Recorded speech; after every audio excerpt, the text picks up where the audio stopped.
opening up the debug solution in Chapter 6 and debugging the application. As always, put your project information at the top once you open it. Option explicit, strict, and infer. Explicit and strict on, infer off. And let's look at the main form here. The user is supposed to start the application up, click on the Enter Integers button. It pops up an input box and displays how many positive integers, negative integers, and zeros were entered in. Also on the prompt, it's supposed to click Cancel to end. This application logic is incorrect though. Let's look at the button click real quick before we get started.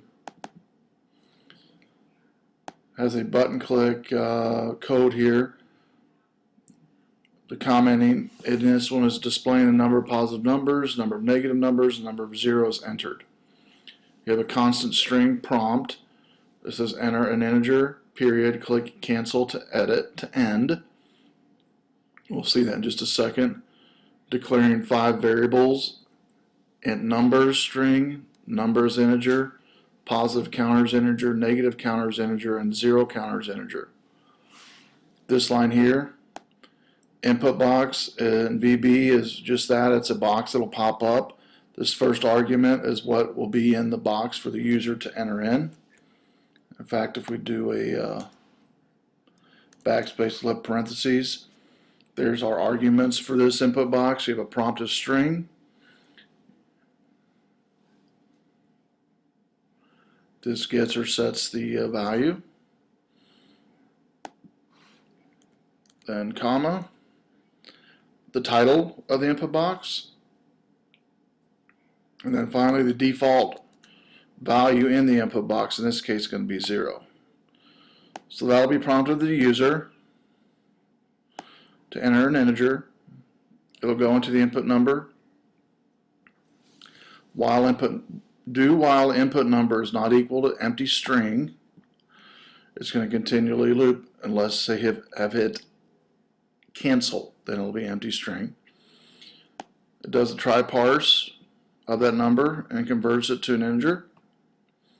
And then it determines in this if else statement in what category it falls in. If the number is greater than 0, it's going to be a positive number, and it's going to be incremented here.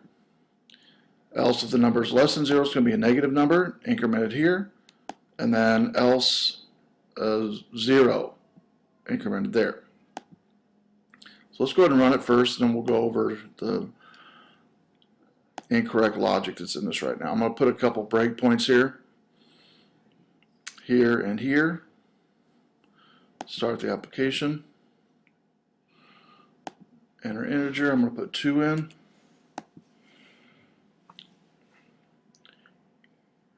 Integer number is 2. While integer number is not equal string, now it should go within the do while loop. Does a try parse. Number is now 2. While if number is greater than 0, it's not going to go to the next line. Positive number equals number plus 3. Number is 2 plus 1 is 3 on the first loop.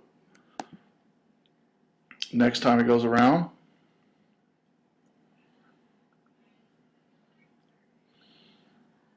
let's put a stop here.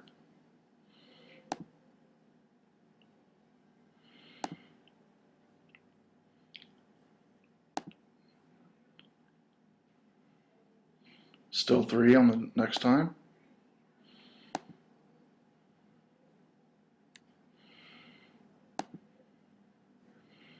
Let's see what it is after the third time. Still 3. So this is going to continually loop and never stop the way it is right now. Well, let's look at the code and see what we can do to change it.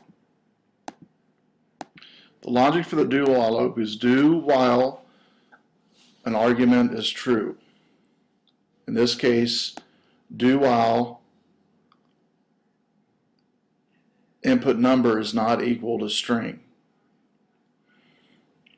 So while it's not equal to string, it's going to continually loop. While it's not equal to string.empty, it's going to continually loop, meaning you've entered something in. The problem is, after they get into the do while loop, they're not prompted again to enter another number. Thereby, it's going to continually loop over and over again. That's the first problem. Second problem is, this is always going to be 3 each time because it's taking and doing a wrong increment. Right now, it's doing a positive counter, which by default is going to be 0, equals number plus 1. If you enter the number 2 in, this will always be 3. It will always be 3. So it's not going to increment it. Same thing with if it hit below 0, if it's a negative number, this would always be whatever that negative number is each time. Same with the 0. If it was a 0, it was going to be 0 plus 1. This 0 counter would always be 1. Okay? So to fix it, what we got to do is we've got to add a correct increment.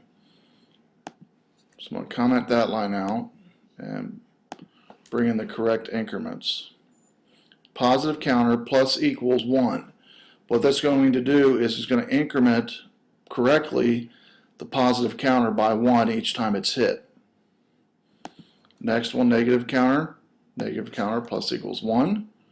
And then finally 0 counter plus equals 1. And we need to add an input box so the user has the opportunity to input another number while it's in the do while loop. If they hit exit on this one or cancel, it's going to come back after that cancel time and come back here. The string's going to be empty and it's going to come down here and display the information once the cancel button's been hit. So let's go ahead and I'm going to go ahead and put some breakpoints in here real quick. We'll put all 3 of these numbers, and we'll also put a breakpoint here. Okay, let's go ahead and start the app. 2. There's our positive counter. Now it's 1 for positive counter.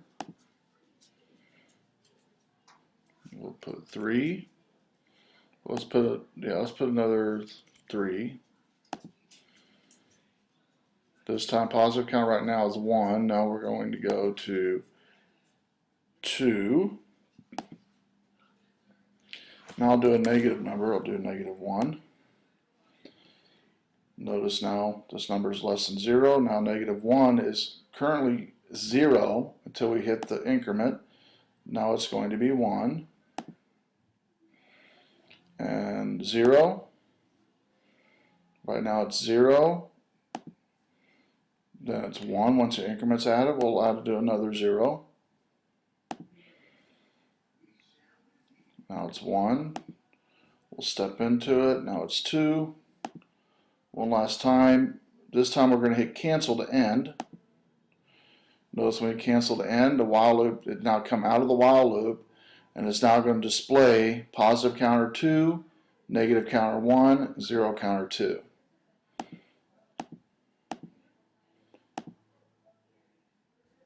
And that's how to correct the debug application for week 6, or week 7, I'm sorry, for chapter 6. And again, just to recap, for code debugging, there's no, this is really a logic error in the application, which happens a lot in programming.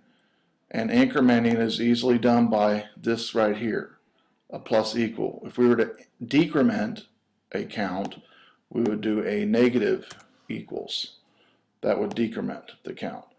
But plus equals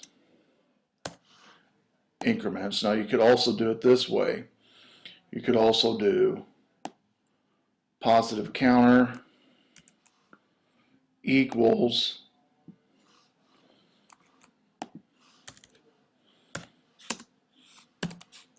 positive counter plus 1.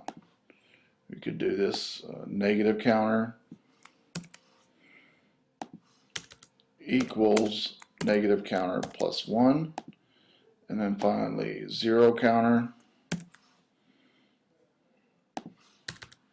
equals zero counter plus 1. It can be done this way as well. I'm going to go ahead and take all the breakpoints out just to show you.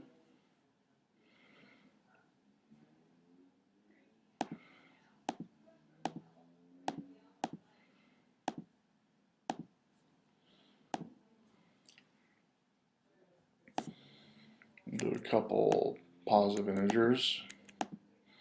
Do 3 positive, we'll do 3 negative.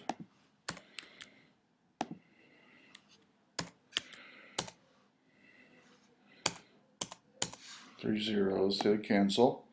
There we go. So we've done that this way as well. So this is just a longer way to do it, but it does the same thing as the plus equal. Okay? So that concludes week 7 for debugging application. As always, you can email me in the course conference or email within Eagle, or chat with me when you see me online. Have a great week.